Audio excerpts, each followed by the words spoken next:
सबको नमस्कार। आज हम पढ़ने वाले हैं पावर सेलिंग। ठीक है, तो चलिए स्टार्ट करते हैं। तो बेल्जियम श्रीलंका नामक दोनों कंट्रीज के द्वारा पावर सेलिंग क्या है ये हमको बताया जाता है। तो सबसे पहले कहानी समझते हैं। तो बेल्जियम में half of the population Haryana का था। Sorry half of the population जितना हरियाणा का था उतना ही बेल्जियम का था। ठीक है, तो यहाँ पर ना 80% लोग फ्रेंच ब्रसिल ये ना बेल्जियम का कैपिटल है, इसको बाद में देखते हैं। बेल्जियम का कैपिटल है। तो सबसे पहले बेल्जियम के बारे में जानते हैं, यही है इंफॉर्मेशन। तो 59% स्पीक फ्लेमिश में रहते थे, डच भाषा बोलते थे। 40% स्पीक वलोनिया में होकर फ्रेंच भाषा बोलते थे। 1% लोग जर्मनी बोलते थे। ठीक है, जर्मन भाषा बोलते थे। फिर अब ब्राजील के बारे में बताया जाता है। ब्राजील में 80% फ्रेंच बोलते थे और 20% डच बोलते थे। और 1950 और 1960 में टेंशन में जो होता है भाई, क्योंकि डच स्पीकिंग पीपल तो माइनॉरिटी नहीं मैंने डच स्पीकिंग पीपल को ना ये इकोनॉमिक डेवलपमेंट मिलती थी। ये तो यहाँ पर देख सकते हो, यहाँ पर मेजॉरिटी में है ना कंट्री में, लेकिन ब्राजील में ये माइनॉरिटी में थे। ठीक है, तो इनको ना मेजॉरिटी है लेकिन माइनॉरिटी इन कैपिटल है। लेकिन यहाँ पर फ्रेंच स्पीकिंग पीपल बहुत पावरफुल थे। ठीक है, तो ये हमको बताया जाता है। फिर श्रीलंका की कहानी पर आते हैं। तो श्रीलंका का केस ना कुछ अलग है। तो Sri Lanka is small island nation just a few kilometres of Tamil Nadu. Okay, तो मैं तमिलनाडु में रह रहा हूँ, तो थोड़े किलोमीटर्स के बाद श्रीलंका आ जाएगा। श्रीलंका है ना एक ऐसा कंट्री है जिसमें पावर शेयरिंग नहीं हुआ है। ठीक है, बेल्जियम ने अकोमोडेट कर दिया था पावर शेयरिंग, वो हम देखेंगे। लेकिन एक कंट्री है जिसमें पावर को अच्छे से शेयर नहीं किया गया है। डेमोक्रेटिक कंट्री होने के बावजूद ये अनसक्सेसफुल रहा है पीपल के डिमांड्स को फुल करने में, क्योंकि यहाँ पर श्रीलंका में ना 70% सिंहाला स्पीकर्स थे और 1872 आई थिंक 72%, एक मिनट चेक करते हैं। सॉरी 74 है भाई, 74% सिंहाला थे और 18% तमिल स्पीकर्स थे। ठीक है, तो तमिल स्पीकर्स में भी दो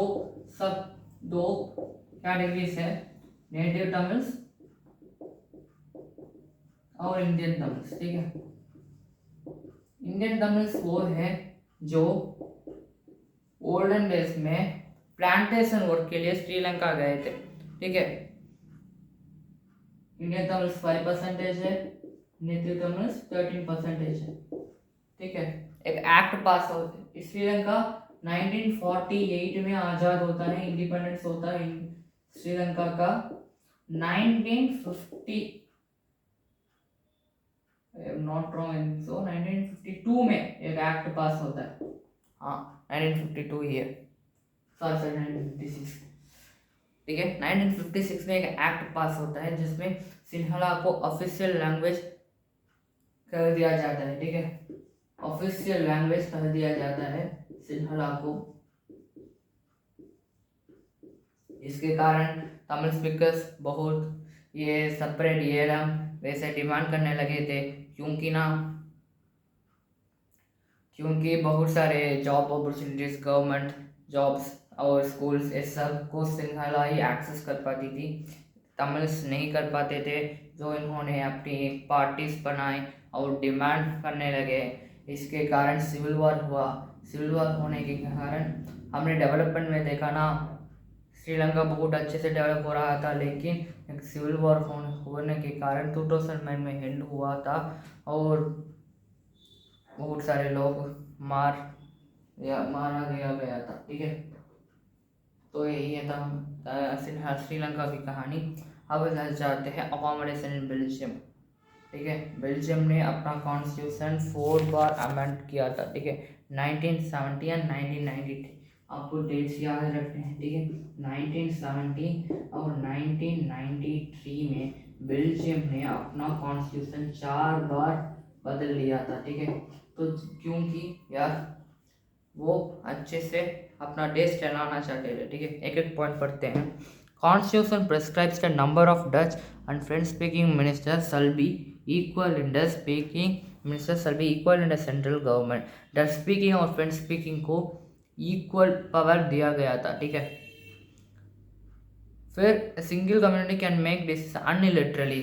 उनको सब रियलाइज हो रहा था कि ये कम्युनिटी तो कुछ नहीं कर पाई, दोनों साथ में रहेंगे तो तभी देश आगे बढ़ेगा, उन्होंने सोच लिया।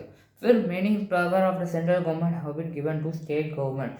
सेंट्रल गवर्नमेंट का पावर अब स्टेट गवर्नमेंट को दिया जाने लगा था। ठीक है, और Brazil has a separate government, Brazil को सेपरेट गवर्नमेंट भी दिया गया था। भाई इससे बड़ा क्या हो सकता है। French speaking people accepted equal representation in Brazil. French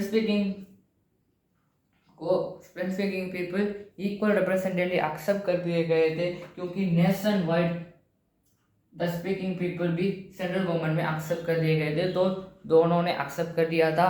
और कम्युनिटी गवर्नमेंट फॉर्म होता है जो कि लैंग्वेज, कल्चर, एजुकेशन ऐसे कोर लैंग्वेज रिलेटेड वर्क्स के लिए काम करता है। ठीक है, अब आते हैं पावर शेयरिंग क्यों डिसाइडेबल है। पावर शेयरिंग की नीड क्या है भाई, तो power sharing is a very spirit of democracy. Okay, if it is absent in a democratic country it may lead to the non integration of the country.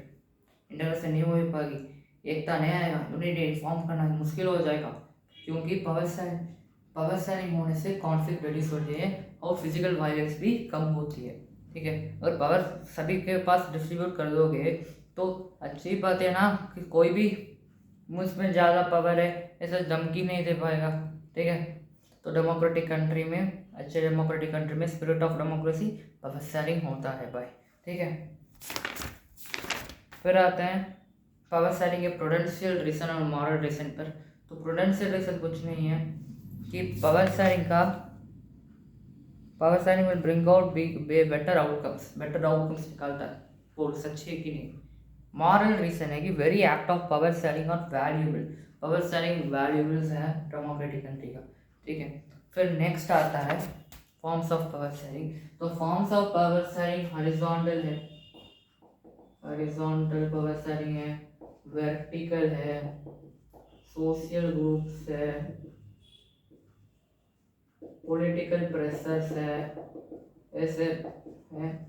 तो horizontal में ना different organs of government में power share होती है, vertical में different levels of government में power share होती है, जिन्हें हम फेडरलिज्म भी कहते हैं, जो कि हम कुछ देर में सीखने वाले हैं। ठीक है, अगले वीडियो में हम सीखने वाले हैं। फिर ये सब है। ठीक है, तो यही था चैप्टर पूरा। आई होप आपको पसंद आया होगा। धन्यवाद।